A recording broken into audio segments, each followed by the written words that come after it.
너무 벌써 40살이 넘었잖아요.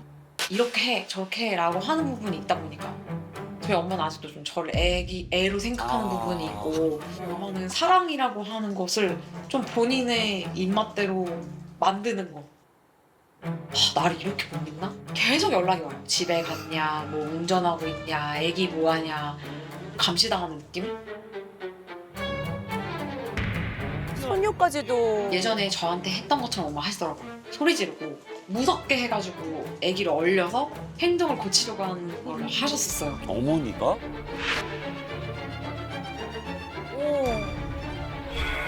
강압적인 스타일이시구나.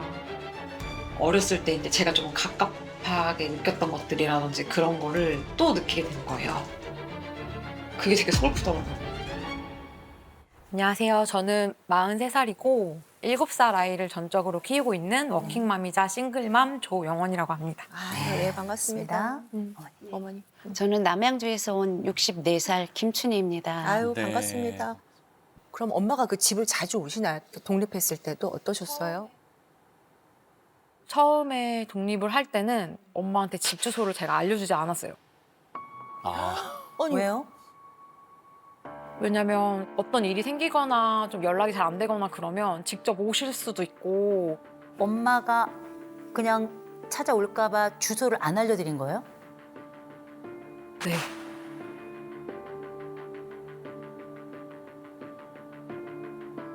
그럼 엄마가 말없이 오시나요? 그건 아닌데 이제 제가 아기를 보면서 연락이 잘 안 될 때도 있고 네네네. 이제 그러면 엄마는 이제 걱정이 제가 봤을 때는 엄청 불어나는 스타일이신 것 같아요. 그걸 기다리지 못하고 그러면 몸이라도 달려와서 어떻게 해줘야겠다라는 생각을 하셔서 그 주소를 알게 되면 이제 그런 일이 발생하는 게 저는 싫고 그것조차도 저를 믿지 못한다고 저는 생각이 들어가지고 그전에도 이런 일들이 자주 있었던 걸까요? 30대 때 좀 저희 집이 이제 어머니 집이랑 멀지 않았었는데 뭐 최근에 들은 얘기로는 제가 연락 안 되고 그러면 저희 집에 와서 인기척 있는 거 보고 가신 적도 있다고 들었거든요. 아, 이렇게 숨 쉬는지 보고. 그 정도는 아닌데 이제 아내 생활 반응 뭐 그런 거. 아, 지금도 두 분이 근처에 살고 계시는 거예요? 네. 야, 어차피 이렇게 따로따로 살 거면 그냥 합치자 이런 얘기 안 하셔요? 최근에 이제 조금 제가 목돈이 조금 필요한 부분이 있어가지고 저희 이제 어머니한테 얘기를 했고 엄마가 그 부분에 대한 좀 지원을 해주신다고 얘기를 하다가 그럼 돈을 아껴야 하니 그냥 우리 집에 다시 들어와서 살아라라고 얘기를 하셨는데 제가 거기서 폭발을 한 거예요. 폭발을 한 거예요. 왜요? 힘들게 나왔는데 돈을 아끼기 위해서 다시 우리 집에 와서 살으라는 말 자체가 저는 사실 되게 싫더라고요. 그러니까 돈이 필요했어요. 목돈이 필요했어. 그래가지고 돈을 어디서든 뭐 융통을 해야 되는데 엄마가 빌려준대. 땡큐. 네네네. 그죠? 그리고 나서 야, 너 돈 갚고 이러려면 결국은 네가 아끼고 쪼개야 될 텐데 차라리 너하고 네 애랑 둘이 있으니까 그냥 집에 들어와 살아라. 제가 볼 때는 이게 굉장히 합리적인 제안 같기도 하거든요. 근데 딸이 이때 폭발을 했다라고 얘기를 하면 이런 게 아마 순간순간 딱 단일 사건이 아니라 순간순간 이런 일들이 아마 꽤 있었을 거예요. 딱 단일 사건 하나로 그렇게 폭발하는 경우는 없거든요. 소소한 다른 예들이 있나요? 일단 저희 집에서 저는 어렸을 때부터 좀 느리고 뭔가 손끝이 야물지 못한 그런 사람으로 좀 평가를 받았던 것 같고요. 제가 머리 묶는 것조차도 잘 못한다고 생각을 해서 그만큼 많이 챙겨주셨고 이제 그런 부분이 이제 계속 성인이 될 때까지도 계속 되었었고 지금은 어쨌든 아이의 엄마이기도 하고 제가 살림을 하고 있는 상황에서도 엄마가 얘기를 할 때 거의 약간 지시 쪽으로 얘기를 하거나 아니면 이렇게 얘기해라 라고까지도 이제 정해주는 부분도 있고 그거를 난 그거 싫은 것 같아 라고 하면 벌써 집안 분위기가 안 좋아지는 거를 제가 감지를 하게 되거든요. 아, 엄마 뜻대로만 하려고. 아. 그래서 저는 좀 자기 주장을 많이 하지 못했던 건 맞고 이거를 언제까지 내가 계속 그 부응을 해야 할까라는 생각도 들고 왜 나를 믿지를 못해서 아직까지 이럴까라는 생각이 많이 들더라고요. 네네. 이 집엔 정해진 대본이 있네요. 엄마 대본. 그러니까 엄마가 정답이네. 제가 이제 아기를 처음 데리고 집에 가서 살 때 이제 아기가 어쨌든 장난도 치고 뭐 흘리기도 하고 여러 가지 있을 수 있는데 그거를 약간 언성 높이시고 그 분위기를 압도하면서 혼내는 것 같은 그 느낌을 제가 딱 보고 아, 엄마가 이렇게는 진짜 안 했으면 좋겠다라는 생각이 들더라고요. 근데 그게 마치 내가 어렸을 때 내 엄마가 나에게 했던 것 같은 느낌이 들었나요? 네, 근데 저는 그렇게 하고 싶진 않았거든요. 아기한테. 저희 집에 가장 힘들었던 때가 이제 아빠가 쓰러지셨을 때고 그때 당시에 또 이제 동생도 유학을 가야 되는 입장에서 당장 생계를 해야 되는 부분이 있잖아요. 그래서 엄마가 치킨집을 하나 오픈을 하셨어요. 아유 힘든데. 저는 이제 어렸을 때부터 우리 가족을 위해서 살아야 된다는 얘기를 많이 들었고 엄마도 그만큼 헌신하는 부분이 있기 때문에 저도 이제 그렇게 해야 된다 생각했고 그때 낮에는 저도 학원 강사 일을 좀 하고 저녁에는 엄마 치킨집을 같이 돕고 대단하시다. 투잡한 거네. 그렇게 같이 도와야 된다고 저도 생각했으니까 네네. 그리고 조금 어린 나이에 결혼을 하셔가지고 저희 아버님이 좀 약간 남편의 역할, 아빠의 역할을 조금 많이 못 해주신 부분이 있어서 그런 거를 엄마가 다 감당하는 게 힘들어 보였고 그래서 웬만하면 말을 잘 듣고 착한 딸이 돼주고 싶고 아빠가 하지 못한 역할을 저는 제가 대신 하고 싶은 게 어떻게 보면 제 어렸을 때 목표였어요. 퇴장녀네요. 엄마가 고생한 거 알아. 네. 그래도 나는 그게 조금 힘들었어. 이런 얘기를 엄마한테 해본 적 있어요? 그 치킨집을 하고 나서 한 1년, 2년 정도 있을 때 저도 이제 취직을 해야 되고 저도 이제 어쨌든 사회를 나가야 하니까 나를 좀 놔줬으면 좋겠다라고 얘기를 했었어요. 아, 놔줬으면 좋겠다. 네, 최근에 뭐 얘기하다 보니까 너가 놔달라고 해서 그 치킨집을 접었다고 얘기를 하셨는데 그 말이 아, 그럼 내가 얘기 안 했으면 더 잘 됐을까? 라는 또 부채감으로 남더라고요. 그렇지. 네. 근데 그 치킨집은요, 2년 정도 돼서 접을 때 저도 그 시점은 막막했어요. 신랑도 사랑부시를 못하고 있고 아이는 둘째 딸은 이제 유학을 가서 등록금도 대야 하는 상황인데 그렇다고 그거를 한다고 얘를 잡고 있으면 또 얘 인생도 잡는 것 같아서 권리금 안 받고 가감하게 바로 딸을 위해서 접고 그리고선 놔줬던 딸을 위해서. 예. 딸을 위해서 접었다고 생각이 드셨어요? 근데 이게 좀 시간 차일 수도 있는데 저는 권리금조차 생각도 못 하고 있는데 그거를 받지 않는 게 뭔가 기회비용처럼 그렇지. 되니까 그것도 내가 또 잘못 더 얘기를 늦게 써야 됐나? 라는 생각이 또 들었었어요. 이게 참 이렇게 잘 흘러갈 만한 그 시점이 이렇게 엇갈리는 듯한 느낌이 계속 있어요. 그죠? 나 힘들어. 지금 못할 것 같아. 그랬더니 엄마가 그래? 아, 그럼 접자.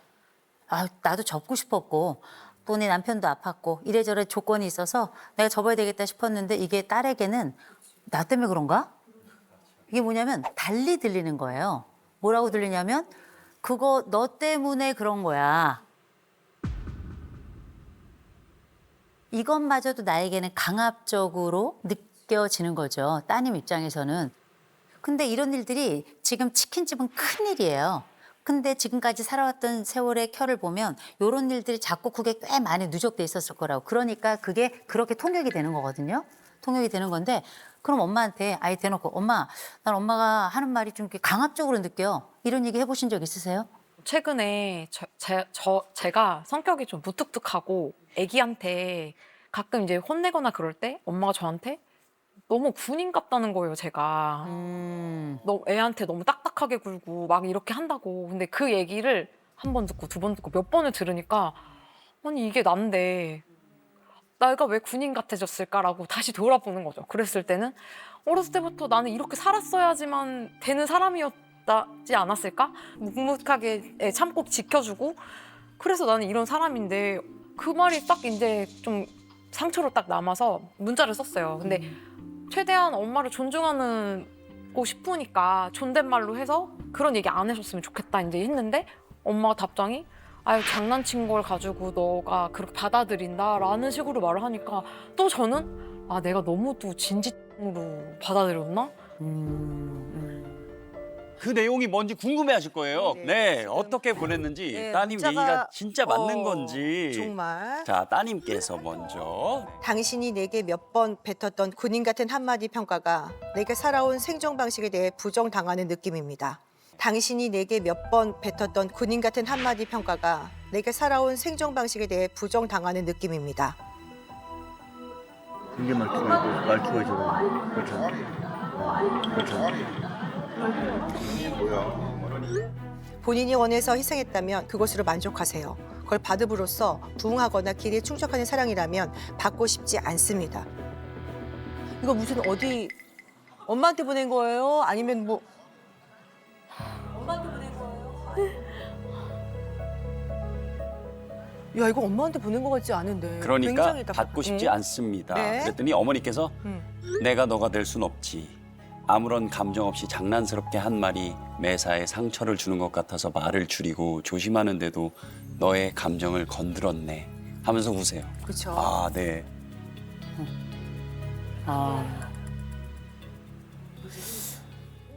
이게 무슨 가족 간의 대화로는 들리지 않고요. 딸이 굉장히 경직된 이야기, 당신이.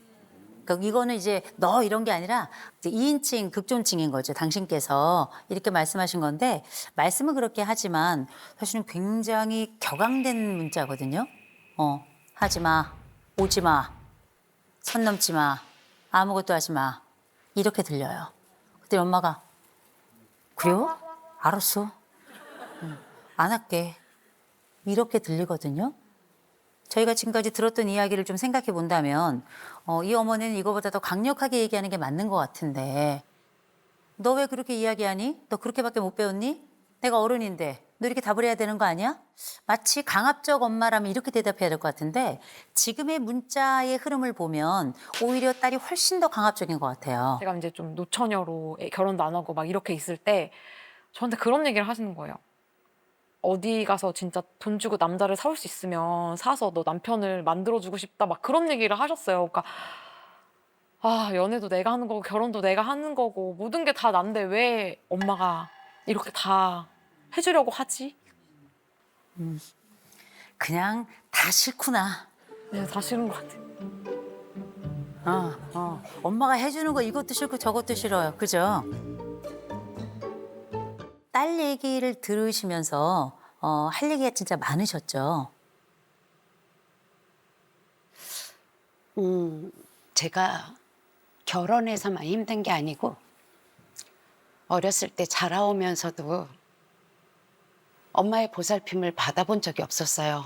그러다 보니까 어렸을 때 혼자서 되게 슬펐고 혼자서 뭐든지 해결을 해야 되고 어린 나이 때부터 결혼해서까지도 엄마가 또 살겨온 엄마가 아니고 모성애가 없는 그런 엄마이다 보니까 그 언어폭력과 학대 이런 것도 많이 받았던 사람이라 아유. 그러니까 이제 저는 제가 결혼을 한다면 절대로 내 남편과 자식들만큼은 내가 겪는 일을 겪지 않게 해야지라는 게 제 철칙이었고 고생을 안 시키고 사는 게 제 목적이었었어요. 그랬는데 엄하게는 했던 게 저는 그 과거가 썩 좋지가 않으니까 아이들만큼은 좀 틀에 갇혀서 예쁘게 잘 키워야 되겠다라는 그런 마음은 가지고 있었고 그렇게 했었죠. 했는데 지금에 와서 바라보니까 우리 손주를 보기 위해서 너무나 많은 공부도 해보고 많은 상담도 강의도 들어보고 노력도 해보고 책도 보고 이러다 보니까 다른 것들은 내가 많이 아이들한테 정말 부족하지 않게 해줬는데 엄하게 했던 거는 정말 후회가 많이 돼서 정말 사과의 편지도 두 아이들한테 썼었고 미안하다는 말도 누누이 했었고 아이한테 이제 그런 모습도 좀 안 보이려고 노력도 했고 많이 안 보이고 해요. 그러면 보세요. 제가 지금 말씀을 드릴 땐 어떤 생각이 드냐면 내 어린 시절이 만만치 않았어. 부모 복 없는 사람은 남편 복도 없다더니 나는 그렇게 남편도 그렇게 유능하지 않았고 심지어 너무 빨리 쓰러졌어. 그리고 나서 내 아이들 둘 정말 죽을 힘 다해가지고 키웠어. 이렇게까지 했는데도 불구하고 나는 지금은 어떤 일이 있을 때 내 딸들에게 문자도 잘 못 보내겠어. 왜냐하면 눈치가 보여서. 그런데 딸은 마치 계속 불평을 하는 것 같단 말이에요. 내 어머니는 엄격했습니다. 내 어머니는 늘 선을 넘습니다. 내 어머니는 내 자녀에게도 내 자식에게도 나에게 했듯이 조금 지나친 분입니다. 이렇게 계속 불평을 하는 것 같은 느낌을 받아요. 근데 참 재밌죠? 왜 그렇게 싫은데 딸은 맡기는지, 왜 그렇게 싫은데 엄마 돈은 빌리는지.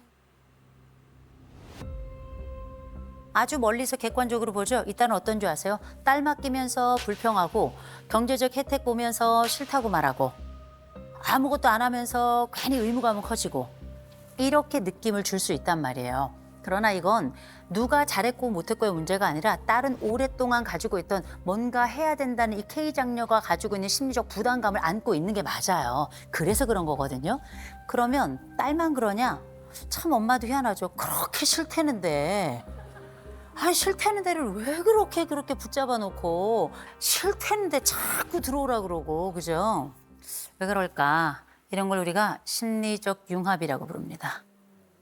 이건 과잉보호가 아니에요.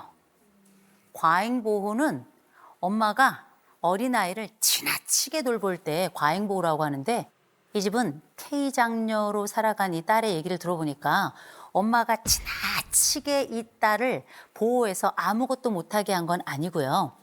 그리고 결혼을 내가 할 수만 있다면 어디서 남자를 사와서라도 우리 딸을 결혼을 시키고 싶다. 이 얘기는 엄마 마음대로 결혼을 시키겠다는 말보다 딸이 결혼해서 안정적 생활을 했으면 좋겠다. 이런 이해로 보통 엄마들은 들릴 것 같아요. 근데 이 딸이 뭐라 그러냐.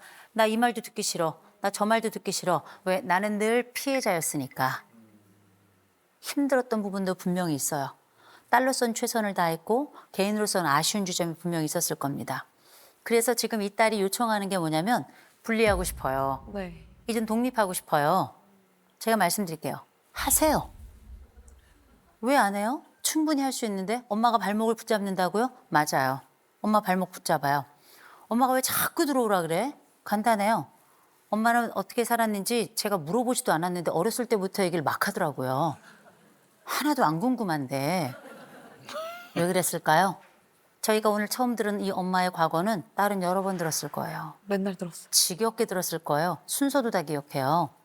그 얘기는 뭐냐면 엄마는 평생 뭐 한 사람인 줄 아세요? 평생 인생의 단어가 딱 하나가 있어. 돌봄이란 단어가 있어요. 엄마는 평생 아주 어렸을 때부터 돌보지 않으면 안 되는 그 삶을 살아서 지금은 돌보지 않으면 나는 사라지는 거야. 그래서 내 존재가 증발될 거가 두려운 나도 모르는 무의식적인 욕구가 있는 거라고 저는 봐요. 엄마는 아직 해결되지 않은 숙제가 있어요. 이 해결되지 않은 숙제는 뭐냐면 난 보호자가 필요해.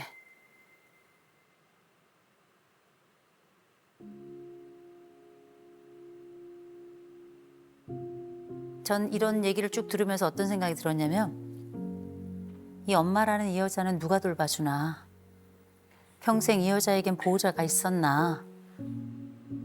이 사람은 이제 스스로 돌볼 능력을 잃어버린 사람 같단 말이에요.